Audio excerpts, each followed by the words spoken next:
Bibiliya iravuga ngo umuvandimwe avukira gukura abandi mu makuba, ariko Satani yarabihinduye usanga abanzi b'umuntu barabaye abo mu rugo rwe. Ariko mani ibyo byose ni ukuri ntibijya biduhitana ngo bidutembane iyo turi muri Yesu Kristo. Haruza akakwishushanyaho gutyo akakwaka amafaranga ugira ngo uramugurije, uzi ko azakwishyura nka mwene so, ariko akagenda akayajyana mu barozi.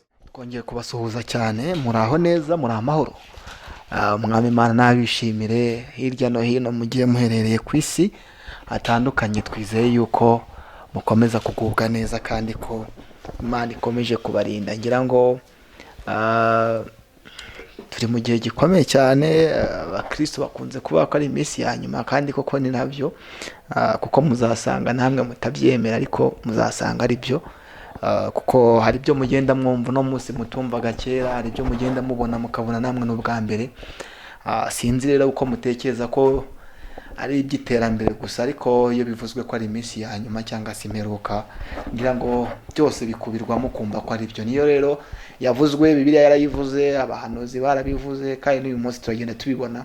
Ariko umuti twasanze ari umwe, no kwizera Imana yo yaremye isi karema n'ijuru, yo ifite ububiko bw'ibintu byose kandi ibasha kurinda abantu mu kaga ndetse no mu makuba yose bagenda bahura nayo. Imana ibaho umugisha. Rero mbahaye ikaze mu kiganiro cyacu cy'uno munsi kuri no YouTube yacu, ariko utarakanda subscribe cyangwa se ngo ukunda ibiganiro byacu cyangwa se ngo twandikire uduhe ibitekerezo, nawe wabikora kugira ngo turusheho kurebera hamwe ibyadutambutsa muri no minsi itoroshye cyane. Ngira ngo mu kiganiro cyacu cy'ubushize twaganiraga ku kintu cyitwa inyatsi. Murabyibuka ko igice cya mbere ndetse n'icya kabiri hose twagendaga tureba inyatsi, umuti w'inyatsi, tubona ari ibintu bikomeye cyane.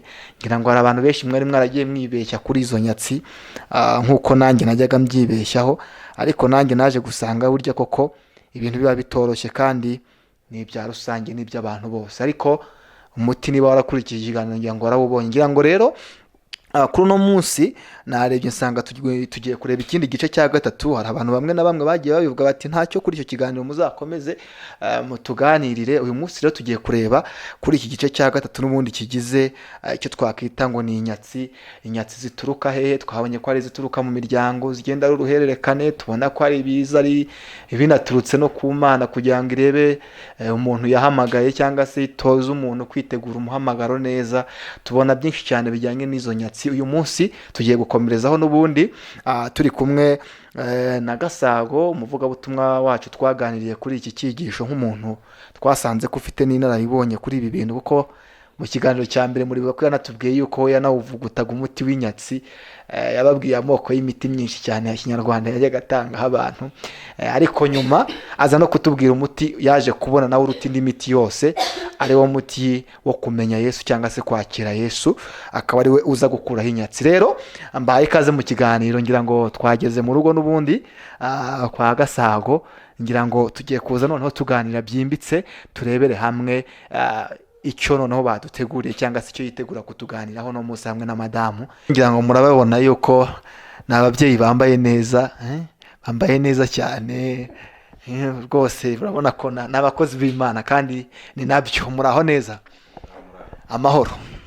Reka mbahe mikrofone mwongere mwibwire abantu badukurikiye by'umwihariko, hanyuma nitumara kubibwira ndaza cyangwa se turaza kurekana mama Senge, kuko nitumara kubibwira ubwo turahera kuri muzehe, hanyuma yibwira abadukurikiye nk'uko bisanzwe, hanyuma namamaze kubibwira, hanyuma mama arahita twinjiza no mu isengesho ritoya cyane kugira ngo twinjire mu kiganiro cyacu cy'uno munsi.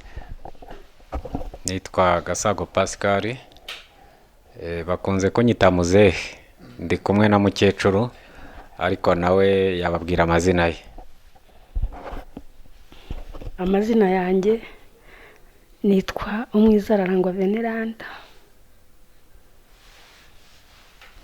Yes, birumvikana umwiza ararangwa. Nuko yakoresheje akajwi gatoya ngo nuko bamwise umukecuru ahari ahise rwose. Ariko Imana ibaho umugisha. Ngira ngo rero tugiye kwinjira mu kiganiro cyacu uyu munsi, nibo turi kumwe. Hanyuma tugiye gusaba n'ubundi mama wacu n'ubundi adusengera Imana, hanyuma tumara gusenga turakira agasago kugira ngo twinjize mu kiganiro cy'uno munsi, tubwire by'umwihariko uko tugiye kuganira cyangwa se icyo yaduteguriye ku kiganiro cya gatatu kijyanye n'inyatsi cyangwa se n'ibi bishako, reka bariko tubyita abantu bagenda bahura nabyo mu buzima. Reka mudufashe gusenga mu isengesho rigufi kugira ngo dutangire. Mwami Imana yacu, turagushimye akanya nk'aka aya masaha, tugushimiye ko wabanye natwe ukaturinda, tugushimiye ko duteranye hano turi mu kiganiro. Iki kiganiro rero Mana turasabye kugira ngo abe ari wowe ukikorera imirimo, genda ahantu hose, abantu benshi bakibone, kandi abakibona kibafashe, abakibona bagisobanukirwe, kandi umwuka wera bari ugisobanura, kuko abantu bo ntibasobanukirwa iby'umwuka wera adasobanuye. Iki kiganiro kibemo rero turakikuragije kugira ngo ugaragare nk'Imana, utegeke nk'Imana, uganze muri iki kiganiro. Natwe turakomeza gushima izina ryawe, dusabye twizeye ni mu izina ryawe Yesu, amen.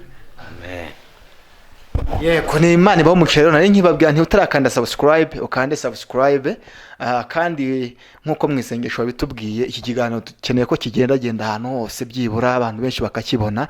Niyo mpamvu wanakora kuri ako kitwa share kugira ngo ubashe kucyoherereza n'abandi bazabashe kugikurikirana, dore yuko ari ibyo dusangiye twese kandi ko twese bigomba kutwubaka bikatugirira umumaro. Ni karibu rero twinjize mu kiganiro cyacu cy'uno munsi. Murakoze. Nk'uko twabiganiragaho ubushize mu kiganiro cyacu cya kabiri, ikiganiro cy'uyu munsi cyacu cya gatatu n'ubundi turaganira ku nyatsi, ariko cyane cyane zo muri karande. Twabonye ko hari izituruka ku Mana, hakaba n'izituruka muri karande. Tuzakomeza kugenda tubiganiraho no mu bindi biganiro, kuko izituruka ku Mana nazo buriya hari inzira nyinshi zinyuramo bitewe n'uko umuntu yabanye n'Imana.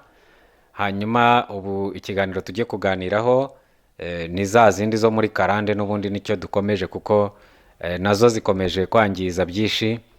Usanga abantu benshi barwana intambara nyinshi ariko biterwa na za karande.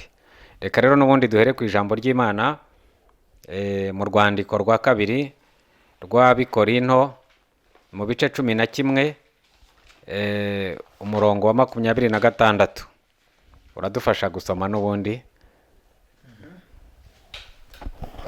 Urwandiko rwa kabiri rw'Abikorinto, uravuze ngo ni igice cya 11 umurongo wa 6. 25. Umurongo wa 26. Kadusoma ijambo ry'Imana. Ngira ngo ngenda basha gukoresha ino Bibiliya, ariko hari n'iyindi ntacyo ndumva biraza guhura. Reka dusome. Yego, umurongo wa 26 aravuga ngo nari mu ngendo kenshi, mu kaga gatewe n'inzuzi, mu kaga gatewe n'inzuzi, mu kaga gatewe n'abambuzi, mu kaga gatewe n'abambuzi, mu kaga gatewe na bene wacu, mu kaga gatewe na bene wacu, mu kaga gatewe n'abapagani, mu kaga gatewe n'abapagani, mu kaga ko mu midugudu, mu kaga ko mu midugudu, yewe mu kaga ko mu butayu, mu kaga ko mu butayu, mu kaga ko mu nyanja, mu kaga ko mu nyanja, mu kaga ko muri bene data b'ibinyoma, mu kaga ko muri bene data b'ibinyoma. Urakoze cyane. Naho ngaho tukiganira ku aya magambo, nagira ngo mbanze mbasobanurire ko aya magambo yavugwaga na Pawulo. Pawulo yari umukozi w'Imana, n'uru rwandiko niwe warwandikiye Abikorinto, hanyuma ababwira kandi abaha n'ubuhamya bwe. Yatangaga ubuhamya akabaha n'ingero. Hariya tubonyemo utwaga tugera ku 8 Pawulo yaciyemo, mu nyanja, mu nzuzi, mu kaga gaterwa na bene data, mu kaga gaterwa n'abavandimwe. Harimo ingero nyinshi yagiye atanga ahamiriza abantu ko muri ubwo buzima habamo utwaga twishe umuntu agenda anyuramo bumutera ikibazo, kandi agaragaza yuko ibibazo byinshi dushobora kubiterwa n'abavandimwe na bene data b'ibinyoma. Mbega urebye Pawulo yabisobanuragaho neza. Reka twongere tuhasome neza nawe ubyumve. kuri 26 ongera udusomere yego kugira ngo twongere tugendane. nari mu ngendo kenshi Nari mu ngendo kenshi mu kaga gatewe n'inzuzi mu kaga gatewe n'inzuzi, mu kaga gatewe n'abambuzi mu kaga gatewe n'abambuzi, mu kaga gatewe na bene wacu aha. Hanyuma akaga gatewe n'abambuzi, niba wibuka ubushize mu kiganiro cy'ubushize hari aho twaganiriye dusanga hari inyatsi iteza abantu ibisambo. Noneho Pawulo nawe yararebye asanga mu nzuzi hacamo akaga. Ndaza kugusobanurira iby'uruzi nabyo kuko buriya nanjye hari icyo mbiziho. Hanyuma asanga hari n'akaga gaterwa n'abambuzi, iyo nayo ni inyatsi. Ubundi akaga niba wibuka dutangira ikiganiro twavuze ko inyatsi ari kwa kundi abantu bavuga ngo yahuye n'akaga, ngo yahuye n'amakozere, yahuye n'uruva gusenya, utuntu nk'utwo wongera utwibuke mu kiganiro cya mbere. Noneho aha niho abantu bavuga bati yahuye n'akaga, ni ibintu bitunguranye kandi bikubirana umuntu bikamunyaga. Abambuzi rero ni hahandi nakubwiraga ngo hari aho twasanze mu kiganiro cya kabiri havuga ko hari n'inyatsi iteza abantu ibisambo. Inyatsi ishobora kuguteza abambuzi, inyatsi ishobora kuguteza bene data cyangwa se bene so, abavandimwe bawe, kuko Pawulo we yanagaragaje nabi ibinyoma nabo tubana nabo. Hari ahazamwa abesikoro, uzabyumva hirya no hino. Inyatsi yaje ishobora guca mu mwesikoro, ishobora guca mu muvandimwe wawe, ishobora guca mu mwambuzi. Ibintu nk'ibyo ngibyo byose biza ari akaga kagwirira umuntu. Pawulo rero nk'umuntu wari warabibonye nawe yanabinyuzemo, ariko ibyo byose ashaka kuhamiriza abantu nk'uko uyu munsi wa none nshaka kugusobanurira, kugira ngo umenye urugamba urwana, umenye n'ikirutera, no gusenga kwawe uzajya usenga uzi neza ibyo urwana nabyo. Ushobora kuba urwana n'imyuka y'abambuzi, Pawulo yahuye nabyo. Ku bijyanye n'inzuzi no mu nyanja, nagira ngo nkubwire ngo inyatsi ishobora kuguteza umuntu wari mwene so, ariwe Pawulo yavuze ngo w'ibinyoma, akaza kubera ko yakugiriye ishyari. Niba mubyibuka neza, Yosefu yagiriwe ishyari na bene se bavukana mu bana 12, agirirwa ishyari n'abavandimwe be 10, kuko hari uwitwa Benyamini niwe bavukanaga kuri nyina. Abandi 10 bose ubwo bamugiriye ishyari bashyira hamwe baramugurisha. Aho ngaho niho ngira ngo wumve neza ko inyatsi ishobora kwinjirira mu muntu wari inshuti cyangwa wari umuvandimwe, ikamuteza ibinyoma, akaza kuganiriza akakubwira ati nguriza amafaranga nzayakwishyura, kandi ari ikinyoma azi neza ko atazayakwishyura. Ubwo inyatsi kabiraje. Aho ngaho niho Pawulo yabisobanuye ati nari ndi mu kaga. Twabonyemo utwaga tugera ku 8 bivuga ngo ushobora kurwana n'ibibazo byinshi, kandi ugomba no gusobanukirwa uburyo ugomba kubinesha byanze bikunze, kuko ntushobora kunesha utazi uburyo urwana. Ntago utamenya igitero kiguteye n'intwaro ziguteye, ntiwamenya nawe intwaro urwanisha. Niyo mpamvu tuba tuganira kugira ngo umuntu asobanukirwe uko yitwara muri ibi bintu. Hari bene so rero b'abarozi bashobora kukugirira ishyari, bakaza bakakwikundishaho, ariko ari bene so b'ibinyoma. Hari bene so b'abambuzi bashobora kukugirira ishyari, bakabona hari icyo ufite, akaza akubwira ati nguriza nzakwishyura, ariko azi neza ko atazakwishyura. Yemwe hari nuza kubera ishyari rimurimo. Ku bijyanye n'inzuzi hari icyo mbiziho gatoya, ariko ntago nzajya mvuga ibintu byose mutazajya mugira ngo ndi kujya kubigisha kubikora. Ahubwo ndashaka kubereka imbaraga n'amayeri Satani akoresha, kugira ngo nawe umenye imbaraga ugomba kuneshesha ayo mayeri ya Satani, kugira ngo uzahagarare udatsinzwe n'uburiganya bwa Satani, ubashe gukomera ku munsi mubi. Haleluya, amina. Ugomba gukomera ku munsi mubi. Noneho haruza akakwishushanyaho gutyo, akakwaka amafaranga ugira ngo uramugurije, uzi ko azakwishyura nka mwene so, ariko akagenda akayajyana mu barozi. Ya mafaranga wamuhereje mu ntoki zawe, hari n'ushobora kuyagutwara aje ngo arakuvunjishaho, ukamuvunjira kubera ishyari yakugiriye. Wamara kumuvunjira agahita ajyana mu barozi, agahita gushora muri ka kaga ko mu nzuzi. Ubutunzi bwawe babuvanga n'amarozi, bakohereza mu ruzi, uko amafaranga yohoha niko inyatsi yohoha n'ibyawe, uko agenda mu mazi niko ibyawe bigenda biyoka. Ibyo ni amarozi bakoresha, si ukujugunyamo gusa, n'ibyo bagutongera. Shaka kukubwira akaga turwana nako n'inzira babinyuzamo, ariko dufite Imana ituneshereza ibyo byose. Pawulo amaze kubibona yabisobanuriye ab'i Korinto, abamenyesha ko hari izindi mbaraga zigomba kudukomeza mu buntu bw'Imana, tugahagarara tudatsinzwe n'uburiganya bw'umwanzi, tugakomera ku munsi mubi. Amina. Amen.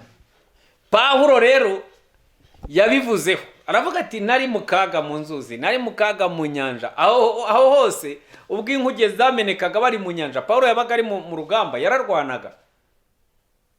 Ni inkuru ze ni ndende, ubwo yagiriraga ibibazo mu nyanja.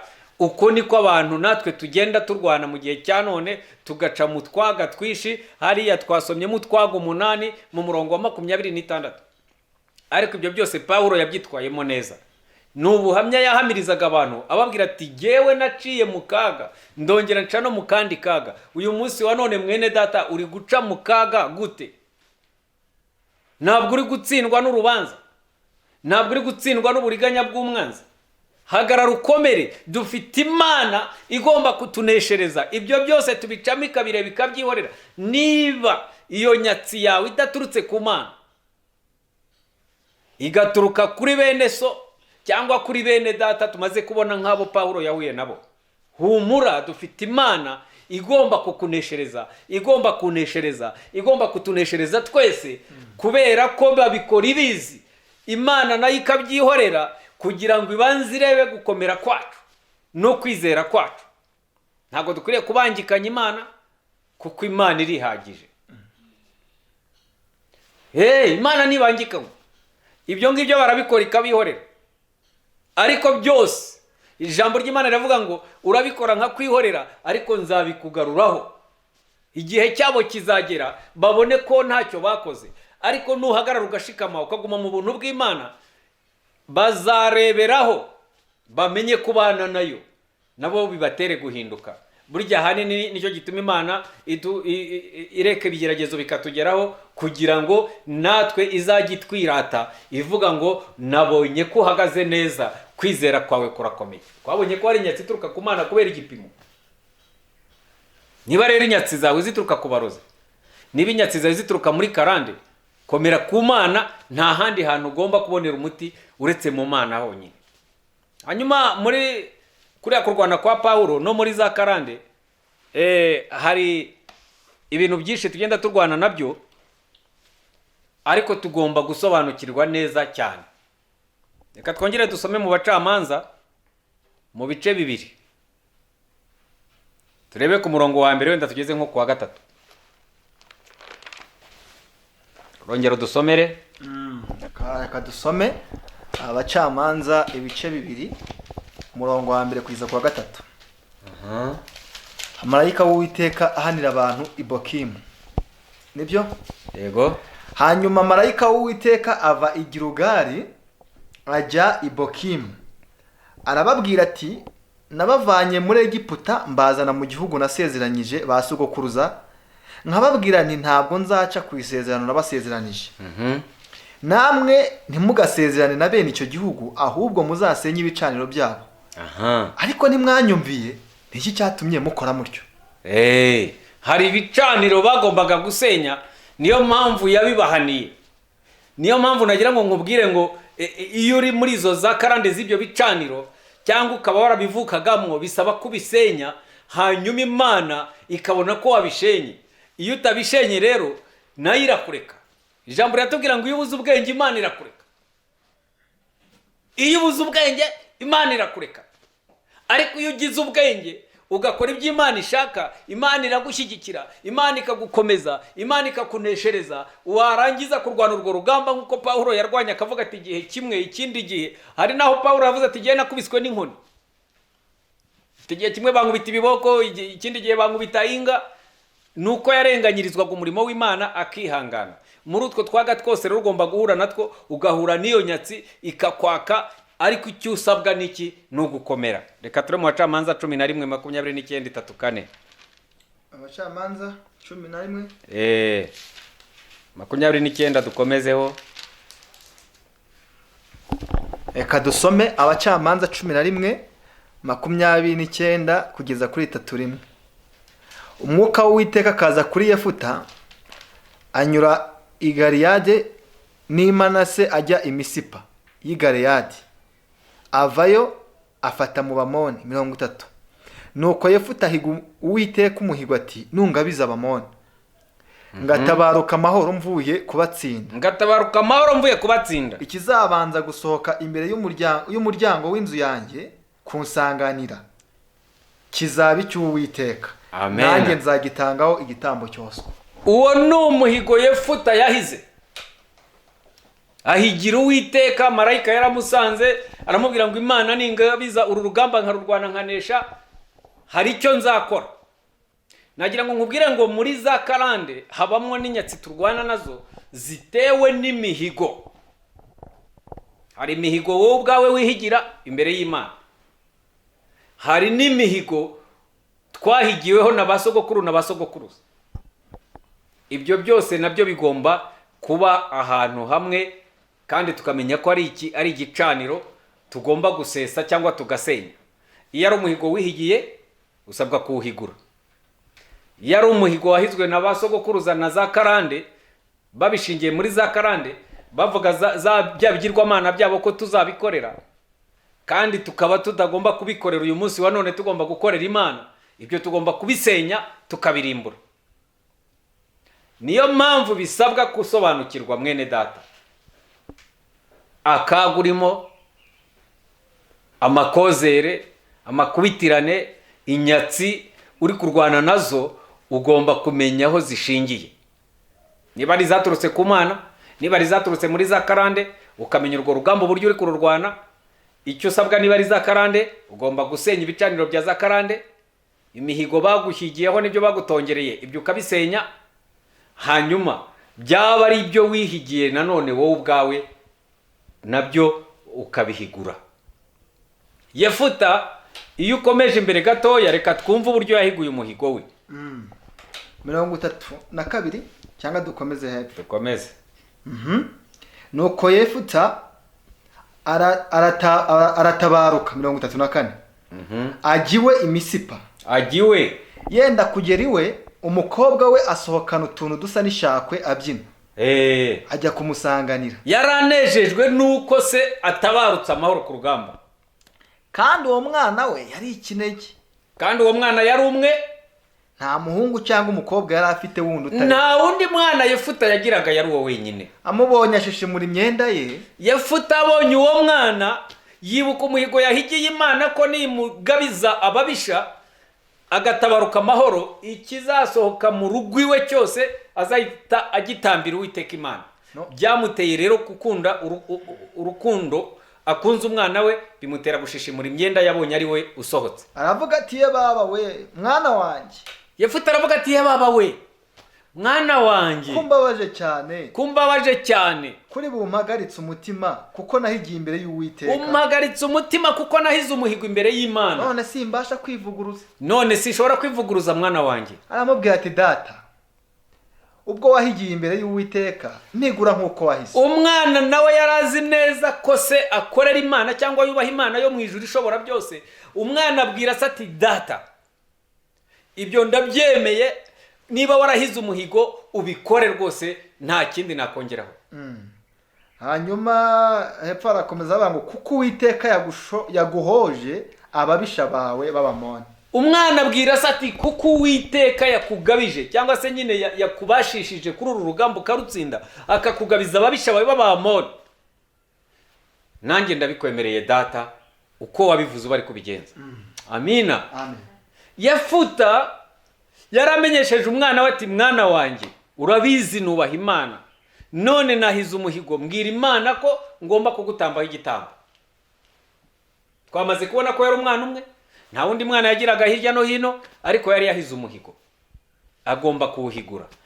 Iyo ukomeje hepfo gatoya, ubona uburyo umwana yasabye amezi 2 yo kujya kuririra ubuto bwe, aragenda arayaririra, aragaruka, isamutambaho igitambo, birarangira.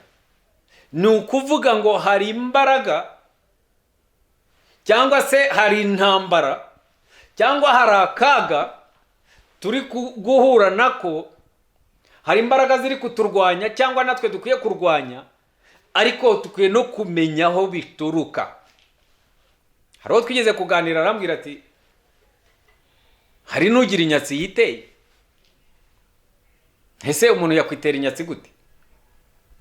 arambwira ati none se niba wahize umuhigo ntuwuhigure, wagira ngo ntabwo witeje inyatsi, witeje akaga, witeje amakuba. hanyuma icyo ukwiriye gukora ni iki? ni ukureba ko nta ruhare wagize muri izo ntambara.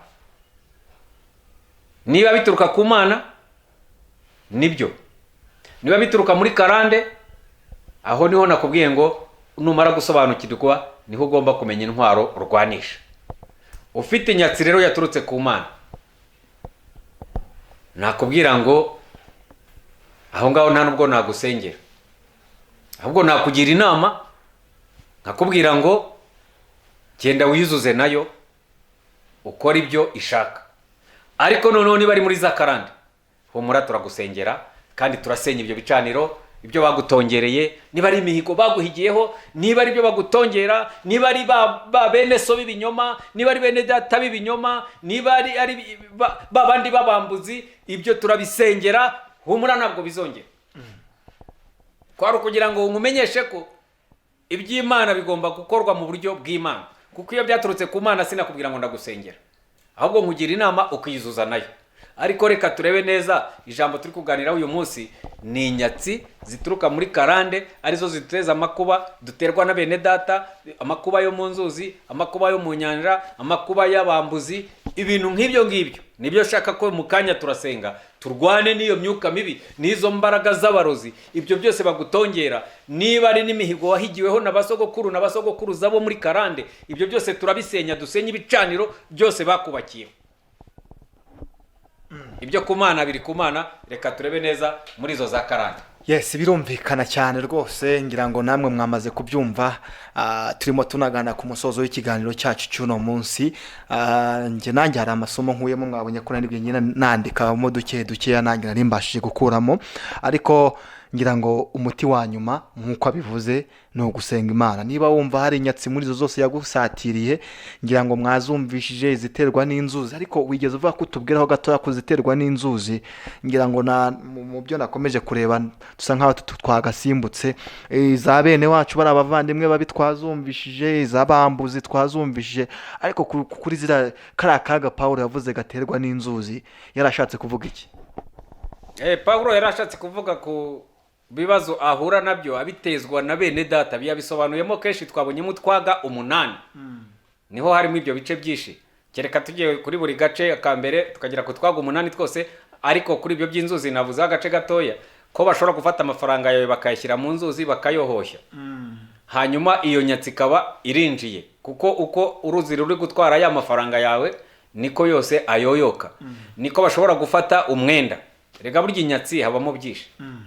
hari uwo baterereza no kudashaka, iyo ari umusore bakaba bamuteje inyatsi yo kutazaremya urugo cyangwa kutazubaka, nk'uko twize kubibona mu kiganiro cya kabiri ko hari uwo babuza no kubaha, cyangwa ari umusaruro, ari ukutumvira. ibyo twarabibonye mu kiganiro cya kabiri.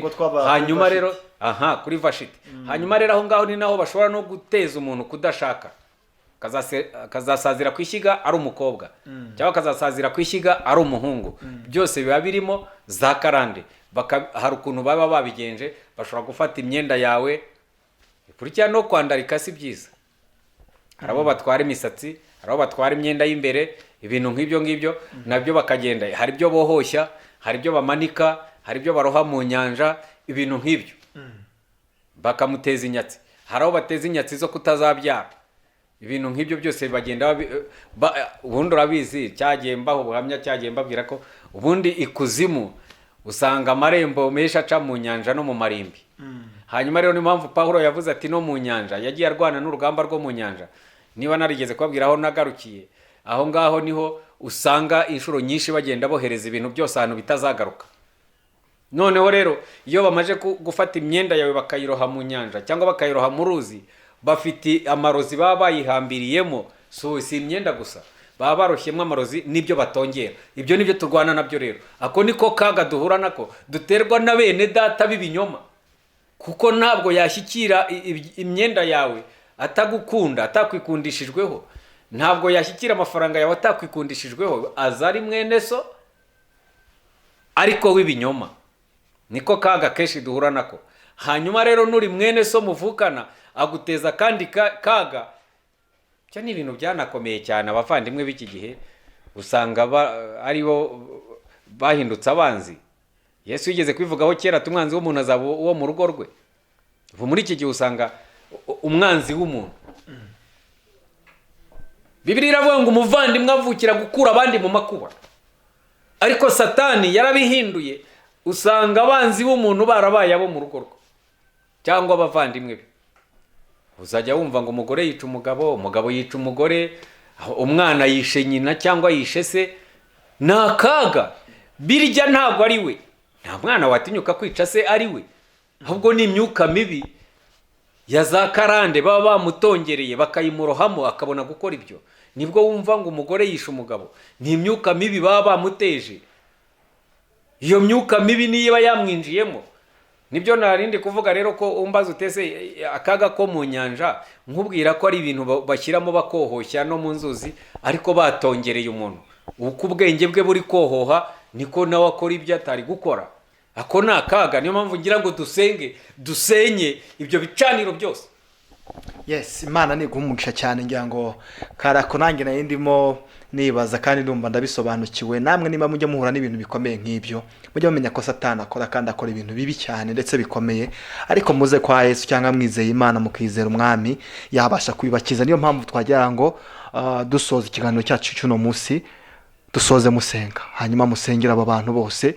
Ngira ngo nkuko wagiye ugenda ubavuga, ngira ngo benshi bagiye biyumva, tubasengera Imana dusobe kugira ngo Imana ibakureho iyo nyatsi mw'iryo sengesho, hanyuma dusoza ikiganiro cyacu cy'uno munsi. Nibyo koko tugiye gusenga kugira ngo abantu bave mu rungabangabo basobanukirwe. Imana ikuvane muri ako kaga, akaga watewe na bene so b'ibinyoma. Imana ikakuvanemo, icagagura izo ngoyi zose. Tugiye kugusengera kugira ngo nawe ubohoke, ubone amahoro, ubone umutima utuje unyuzwe, ujye mu Mana by'ukuri. Hari icyo bigusaba rero, ni ukwizera Yesu Kristo nk'umwami n'umukiza. Yesu akajya kuneshereza izo ntambara, kuko akaga karahari, ariko Yesu niwe wakuvanamo wenyine. Niwe wakuvanamo, niwe wakurokora, niwe wakuvana muri ako kaga k'ubusinzi bwakugose, niwe wakuvana muri abo bambuzi. Izo nyatsi zituruka mu bambuzi, izo ziterwa n'ibisambo, zifite aho zituruka muri za karande. Reka dusenye ibyo bicaniro bya za karande muri iri sengesho, nawe ubona amahoro. Mbese wizeye Yesu nk'umwami n'umukiza? Turiza nawe imbere y'Imana muri iri sengesho kugira ngo Imana ibashe kukubohora kandi icagagura izo ngoyi zose. Tugiye gusengerwa n'uyu mubyeyi kugira ngo izo ngoyi zose zicagagurike, izo nyatsi baguteje izo zikurweho, izo za karande zicagagurike. Dusenye turimbura ibyo bicaniro bubatse, niba ari n'imihigo basogokuru bahize, ibyo byose biveho. Ukorera Imana, ntabwo ukwiriye gukorera za karande ziwanyu, ntukwiriye gukorera Imana utigeze no kumenya. Bigirwamana byo muri za karande ntabwo ukwiriye kubikorera. Ukwiriye gukorera Imana ishobora byose, kandi Imana yonyine igomba kuguha ubugingo buhoraho, ibindi byose bizashira. Mwami Imana yacu, intambara ni nyinshi, ariko tuzi ko nta kindi kinesha intambara ari wowe Mwami Yesu Kristo. Nukuri twishyize mu maboko yawe, ndetse na bene data bose tubashyize mu maboko yawe kugira ngo ubafate ubakomeze, ubarinde inyatsi, kuko nta wakwirinda, ni wowe twishingikirijeho. Senge bene data bose Mana kugira ngo ubarengere, ubagire neza, ubarinde inyatsi z'ubwoko bwose, kuko inyatsi twamaze kumva ari uko ari ubwoko bwinshi. ariko mani ibyo byose Abantu bari mu kaga ni ukuri gatandukanye, ntibijya Mana. biduhitana ngo bidutembane iyo turi muri Turabasabiye Yesu Kristo mu izina rya Yesu. ni ukuri data ngo Kugira byose ngo bihinduka cyangwa bishya izo ngoyi zose z'ako iyo kaga. twamaze kwihana tukishyira Mana mu bugingo bwawe mu maboko yawe tuzi ko tukubwira byose ku murongo Turabohoje bitugoye mu izina maze rya twamara kubwira Turabohoza ukadutabara ababene data. ukaturengera Mana Bakurikiranye iki ni kiganiro. wowe wo kudutabara Bahuye n'akaga ni wowe wo kenshi. kutugirira Bahuye neza n'inyatsi nyinshi. umuntu we arareba Ariko akabona data, biramukomereye aka kaga gatewe ariko Mana ngo n'abambuzi. kurwana ni Turabohoje, ukwacu turacagagura. kunesha ni Izo ukwawe ngoyi zose ziterwa tuneshereze n'abantu. Turasenya, rwanya ibiturwanya turahindura. higa Ibyo ibiduhiga bicaniro byose mu izina rya Yesu Kristo igaragaze nk'Imana ukore nk'Imana benshi ubakure muri ako kaga bajya bahora bagushima iteka ni ukuri mu izina rya Yesu Kristo batabare abo bose barengere abo bose ni ukuri ongera uhindure byose bibe bishya yawe igaragaze nk'Imana ukore nk'Imana mu izina ryawe Yesu Kristo haleluya haleluya icyubahiro ni cyawe Mana ngaho Mana tegeka uganze igaragaze nk'Imana ukore nk'Imana natwe dusabye twizeye ko ubikore neza ni mu izina ryawe Yesu amen.